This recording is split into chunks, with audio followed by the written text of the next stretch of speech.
Okay, so I wanted to talk about the main overview of the lore and some of the mechanics, as well as a little bit of a future content update for the channel.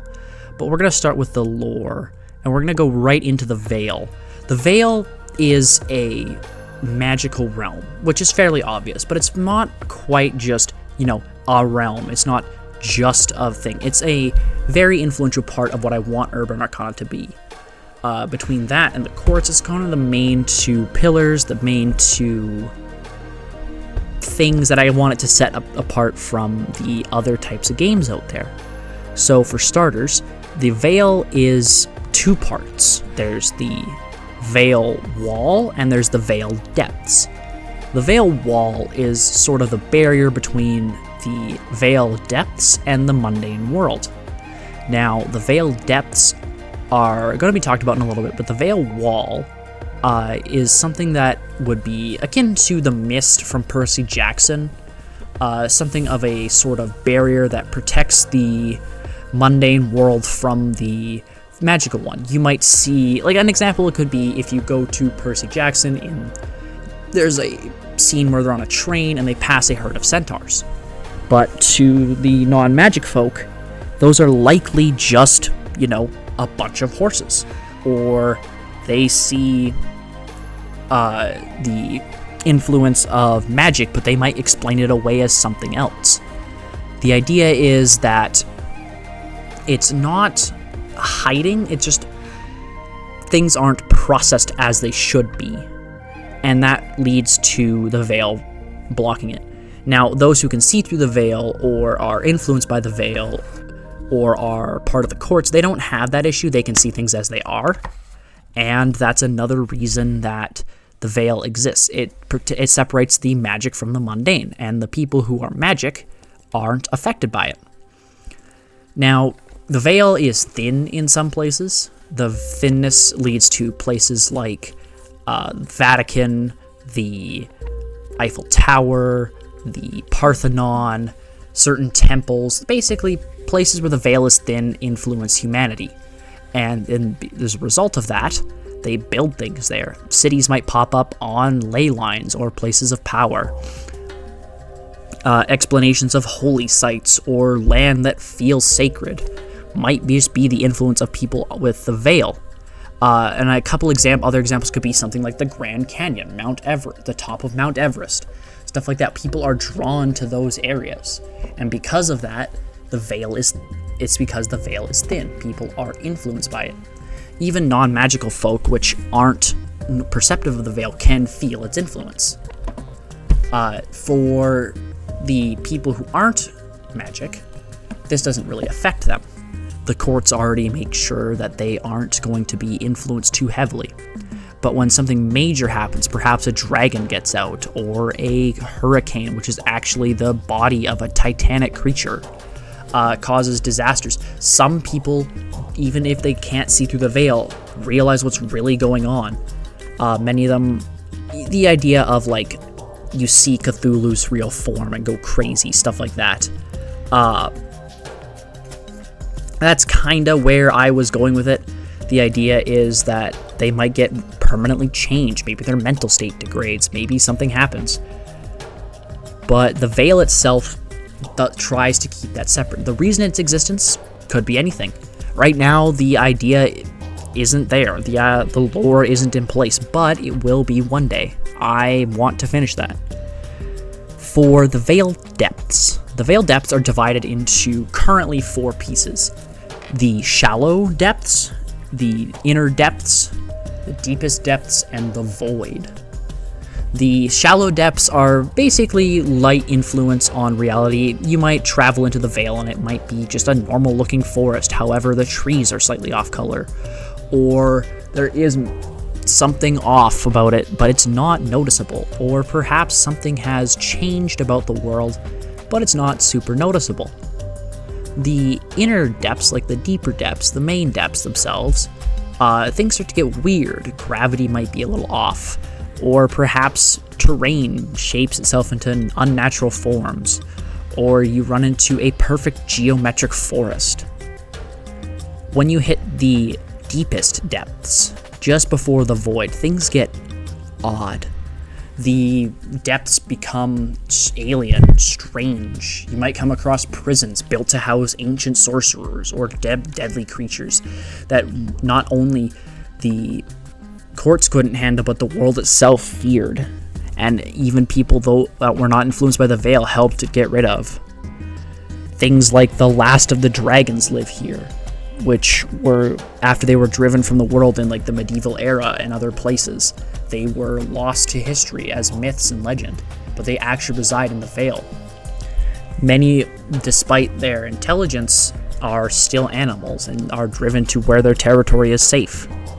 Now, the void. The void is the depth.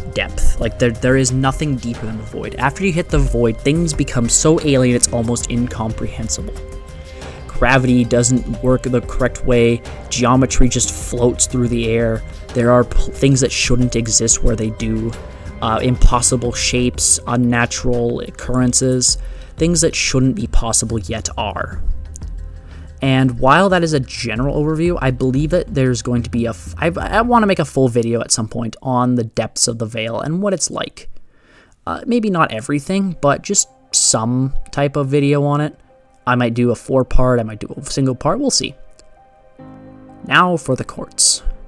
For the courts, I have designated 3 general categories. There are the courts that are aligned with the status quo, with the main sort of, like the main lore of the world. They want to keep things hidden, they want to keep things out of the hands of the common man for fear of whatever. Maybe they fear that the courts keeping magic in check is a good thing because it keeps balance, or maybe they believe that unchecked power in the hands of everyone would be dangerous. Perhaps they believe that certain people just aren't worthy. These courts I am currently calling the standard courts. These are what I'm going to refer to as the loyalist courts, maybe. I haven't really decided on a name for that general categorization. Then there are rogue courts. These courts are basically a catch-all term for courts that are outside of the main group's sphere. They might be courts that refuse to align with the current rule set. They might be general terrorists. They might just be rebel bands that seek to change the status quo without directly removing the existence of courts. Maybe they are just a group who has lost their honor or committed a great crime at one point and seek to rectify themselves. The final one is a single court, which is more of a loose band of courts. These are the coalitions. The coalitions are things like the artisans' courts, the jesters' court, the crafters' courts, basically any court that isn't directly one court, but rather several loosely affiliated courts that do generally the same thing, but then rather than, making them one big court, they don't want to work that coherently. Maybe they have different rules, maybe they have different regulations, so they are allied but not directly together. These I'm referring to as, again, the coalitions, because they're just coalitions of smaller courts. For the courts that are kind of the big 6, what I'm referring to as the main courts, these are going to be the courts that I'm going to be talking about in the rulebook when I eventually release it, or even just in these videos. There are 6. And these 6 are what I'm referring to as the standard timeline, the most powerful. The standard timeline is going to be what I talk about in the rulebook. Think of it as like Faerun in... Faerun? How do you say that? The Forgotten Realms in D&D, or the standard universe for whatever game you happen to play. Maybe like Full Metal Alchemist's world, where they have like the modern day Earth, and they have the Amestris side of the world. But then I'm talking about like old Full Metal Alchemist, not Brotherhood, but where the... I lost my train of thought saying that. Wow. That was really surprising. I did not expect to lose my train of thought saying that. But the idea is there's a standard timeline, and then if you make a homebrew world, it's an alternate timeline. Now, again, this is an alternate history Earth, so it's going to be a little bit weird in that regard. It's not going to be perfect, but that's the gist of what I'm going for, is that it's a timeline of Earth. It's in that timeline multiverse kind of scenario. Now, let's see. Yeah, so with the courts, there are 6. As I said, there's the Kings, Queens, Jacks, Bishops, Rooks, and Jester's Court. Those are the main 6. Now, if you notice, I made them based on chess pieces and card faces. There are courts like the Ace's Court or the Mage's Court, but they aren't as powerful as the courts I've named here. Now, the reason for that is just these are the oldest courts, they are the most influential courts, they are the courts that have managed to put themselves in a high position of power. Granted, there are courts that are just as powerful, but maybe not as influential, such as the Mage's Court, but basically, these are the main 6. Now, each of these courts I'm going to explain a little bit in detail. I'll take a couple minutes to dedicate to that. Starting with the King's Court. Now, the King's Court is a simple, very simple. I want to keep things basic with these. So the King's Court influences themselves with politics. Politics of any kind. They have people close to the heads of power, directly in power of certain countries. They might have, like a person advising the royal family of Britain. They might have a princess in the Japanese royal family. They might have got one of their members elected as Prime Minister of Canada. They might have someone who is next in line to a throne somewhere. However, they don't directly seek to control everything. Rather, they seek to use their influence to make sure that the laws passed are good for the courts. They seek to pass laws, maybe like, for example, a 300-year-old law that only really influences medieval type property ownership or something like that, that is no longer used but still is in the rule book or the laws or whatever, is actually a court-given order and is still in effect because it still has a hidden meaning or a standard meaning that is relevant just to the courts. The Queen's Court is a similar situation where they are in politics and they prefer the diplomatic side. They like pulling strings, they like having favors, they like doing everything. They got their hands all over the place. They like diplomacy, they like negotiating, they like making deals. They are a very intrigue-based court. They aren't locked to intrigue, but they are definitely intrigue-based. The Jack's Court is a militaristic court. Mercenaries, military, insurgents groups, anything like that will typically have a Jack's Court member inciting it or commanding it or what have you. They primarily will focus on weapon making and designing new offensive spells. They prefer warfare. And that isn't to say that they are completely absent from politics, nor is that to say the other courts are absent from military. It's just that Jack's Court, again, is mostly a military court. Their members are strong fighters and typically have powerful weapons on their side, or maybe they have influential spells that can do devastating effects. The Bishop's Court is the only court to truly control territory. The Vatican. Yeah, probably gonna offend a few people, but the Catholic Church is basically just the Bishop's Court in this universe. Like, they are heavily controlled by the Bishop's Court, and a lot of religious groups are influenced by them. They aren't necessarily going to change the rules or things, but biblical scholars, Islamic scholars, Shinto scholars, anyone in that kind of sphere will interact with the Bishop's Court. Anyone who practices a religion will interact with the Bishop's Court. Preachers, priests, missionaries, all that sort of thing, they all fall in line with the Bishop's Court. Like I said, they control the Vatican. They basically are the only court with a truly controlled country.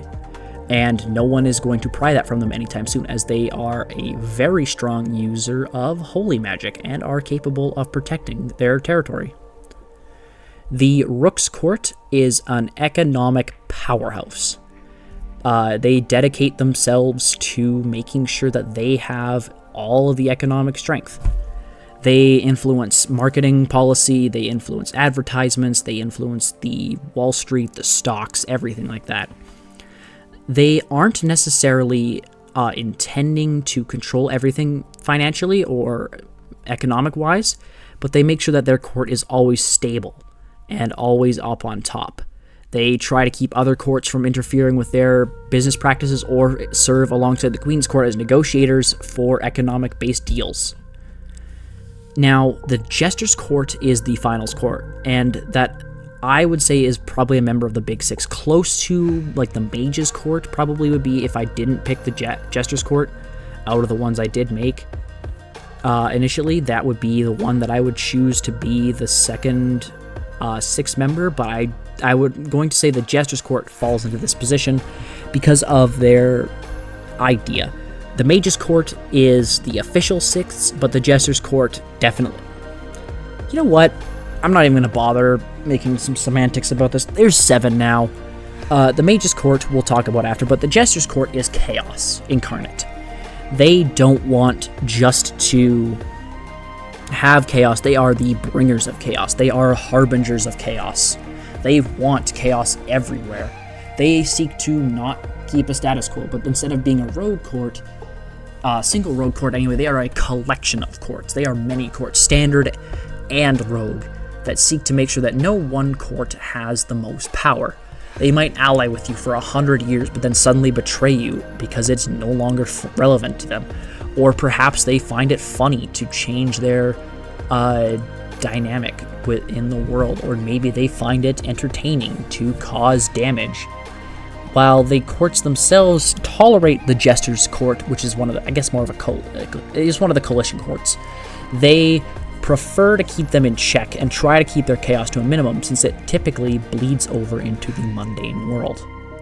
The Mage's Court, which I have now added, which I'm going to need to add to the lore doc, oh my gosh, I really should not have done this while recording, oh boy, is a scholarly court full of, as expected, mages, spellcasters. They are the primary authority figure on all magical knowledge. They are responsible for understanding the veil, researching magic. They influence themselves in all sorts of magical circles, cults, a little bit into religion, a little bit into diplomacy. They are scientists and they are researchers primarily, but they aren't going to stay out of other places of power because they need that influence. They need the money, they need the research, all sorts of things like that. Now, if we're talking about how the courts and the mundane world interact, think of it sort of like something, again, akin to the Mist, or the secret societies. The courts want to influence the normal world. They want their power. While they weren't originally designed as that in the lore, they were not intentionally founded to be that sort of thing. Their goals have changed, or their influences changed over time. The people running them have changed over time. The human nature has changed over time, what have you. And now they are seeking power. So while the courts constantly fight over power, and certain courts typically become more powerful than others at different times, they aren't necessarily going to always be in power. And the main court, whoever is the most powerful, might change on the hour, on the minute, on the year, on the century. It's typically very different. Just that the 6 courts I named, those are typically the ones in charge. For some of the more minor courts, I've mentioned the coalition of artisans courts, the weaponsmith courts, the rogue court. There's a few coalitions of rogue courts I'm working on. There is one court, I haven't properly named them, they're just called the 5 right now, is a court of 5 wandering mercenaries that are basically intending to change the status quo, and they are going to be some major NPCs that I'll be writing. There will be a video in the future dedicated to major NPC faction leaders and stuff like that you could use in your games. If you do choose to run this, I doubt it'll happen soon, but it's a plan. You know, it'll be something I have the potential time to do.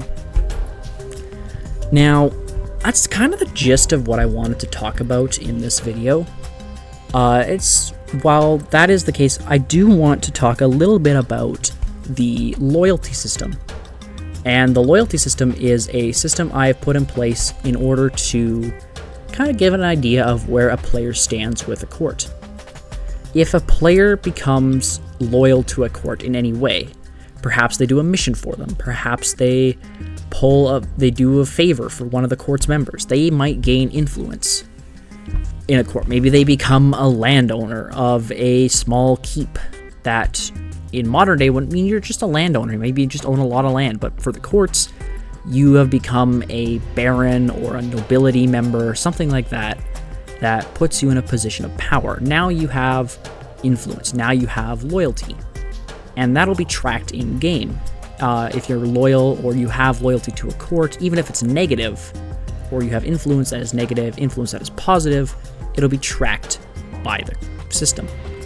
And when you have high loyalty or high renown, you can pull favors, you can call in reinforcements, you can call in supplies. But if you have negative favor, you might be attacked, your supply calls might be hindered, you might not be able to call in a favor as someone blocks it with their own call for a favor. And the loyalty system of the courts is fluctuant to change. You might help a court with a mission, but then because you helped a different court with a mission that interfered with the first court, now you're losing loyalty with the first court because they don't like that you did that. I think that a lot of systems underutilize loyalty, and I think it should play a decent part in games as a method of determining where your character stands among the powerhouses of the world, or maybe among the smaller courts. It's not required, but I think it'll be a decent system that will be, once I expand upon it, usable, and not only usable, helpful for game masters and players alike to determine a lot of things about their character or their game. Now, if we're going to discuss a little bit more about the alternate history Earth that I've come up with, we got to talk a little bit about the mechanics. I did mention stuff like ley lines, sites of power, places where the veil is thin. Now, these are going to influence two types of phenomena in the game. If you are on a place of power, you could either have a dead zone or a surge zone. These are documented and in the lore, these aren't just mechanical names. Dead zones refer to areas where the veil is thin, but it is in a negative.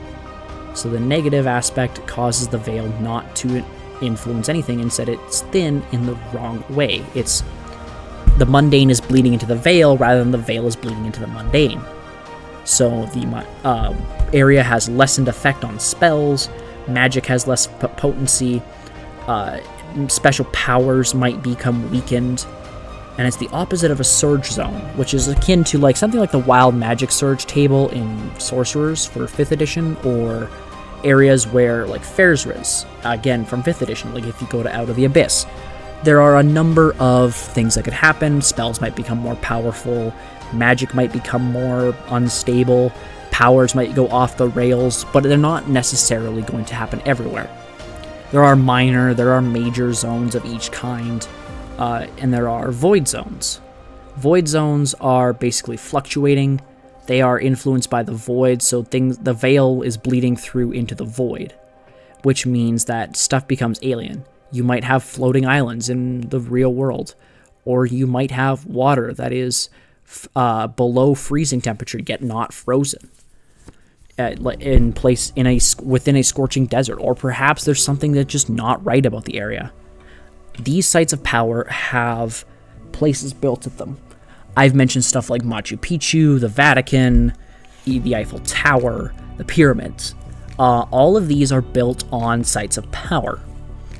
Even if they aren't directly understood that they're sites of power, they are at least understood that they are sacred, or there's an explanation for them. Within these sites of power, creatures might also slip from the veil into the mundane world.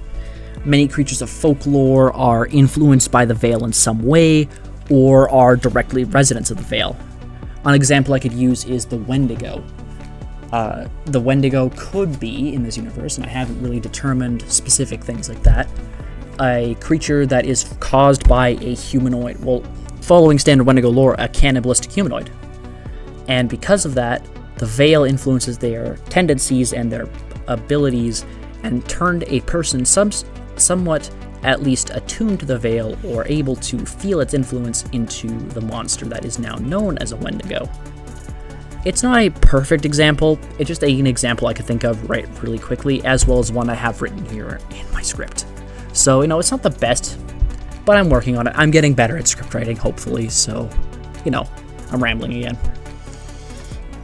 Alright, so now, with that in mind, there's one more thing I kind of want to talk about, and that is, how am I going to include technology? And I believe that and magic simultaneously. So the idea is here that magic and technology are very separate. They aren't necessarily connected. However, in the mechanics, you could have a gunslinging mage. You could have a wizard who uses a computer. You could have a hacker who is able to magically cast spells through security cameras from long distance. There are a number of ways I want to influence this, and that's going to be where the lore of how magic and technology mix. And I've taken some influence from things like Harry Potter, Percy Jackson again, a lot of different things. But basically, magic and technology don't mix without specific circumstances. You need to have magical influence on technology to make technology work in magic zones. But technology doesn't need magic influence magic doesn't need technology influence to work in technological zones. While this does give magic an edge, there is the requirement of technology always works in dead zones, for example. You might not have signal to your phone, but you can still use a flashlight or instead of a light spell. Or a gun will always work no matter where you are, as long as you don't misfire. So the idea here is I want to be able to, at some point, create the skills and the ability for you to do magic and technology at the same time, or focus into one or the other. Granted, this is a lore video, so for now, the explanation is pretty simple. As long as you can use the veil, you can use magic. As long as you have the technology, you can use technology. Certain magical things have influenced technology over time. Like, for example, the discovery of magic has influenced the court's research on technology because they can combine them both and have advanced technology that is powered or uses magic in some way. For example, cloning is possible using a combination of high-level magic and technology, using it to create and do things that aren't normally possible or aren't possible yet with standard technology levels. To summarize basically everything that's happened, I want to try and aim for this technologically advanced but still influential ability of magic on a alternate history Earth. Now, I don't believe that it's going to be a perfect outcome. There's definitely still parts that need to be changed and done, and there'll be updates to the lore videos. I'll make some more directly on different courts, on different parts of the Veil. I plan on doing one on each region, or at least a full single video. Hello, cat. How are you doing? And I plan on making one on, the more on the sites of power, the dead zones, the courts, everything like that. I do plan on making some more in-depth mechanics videos and some more types of videos on this system as we go. As for what I have kind of planned in the future, I won't be streaming for the next little bit. There might be occasional one popping up here and there as I figure out how to get my connection a little better. I'm going to be continuing Hollow Knight, we'll be continuing Subnautica, probably come September, depending on how things go. I also will try to get a hold of I've got a couple other games, Elden Ring, Haiku the Robot, and a few other little ones that I want to, stream at some point. For upcoming videos besides this one, I do have a couple quick campaigns videos in the works. I do have a couple smaller side content videos in the works. I would like to stream a live game at some point if I can get people who want to do it just because. But, you know, we'll see. We'll definitely see how things go as things progress. For now, I will be working to get a hold of a better connection, getting a hold of a better setup, because right now I'm working. I got a newer computer. My last one was a 2013, so this is my second computer. It's actually like doing pretty good, but we'll have to see how things go from here. Now, as for anything specific in the works other than the urban videos, I will be looking to you guys on maybe on some thumbnails, maybe on some things I'll be working on to see. So yeah, keep an eye out, and yeah, that'll be all for today. I'm hoping this video is up to snuff like the last one. It's a bit of a longer video than I was intending to make, which I think is a good challenge of my skills. I definitely took a lot more to write the script for this one, and a lot more to get it into a place that I think is a decent result. But, you know, it's not the worst thing I could have done, and I think I did pretty good. So yeah, if you have any feedback, any suggestions, or even if you have ideas for lore, mechanics, things like that in the comments, let me know. Yeah, so I'll see everybody around, and have a good one.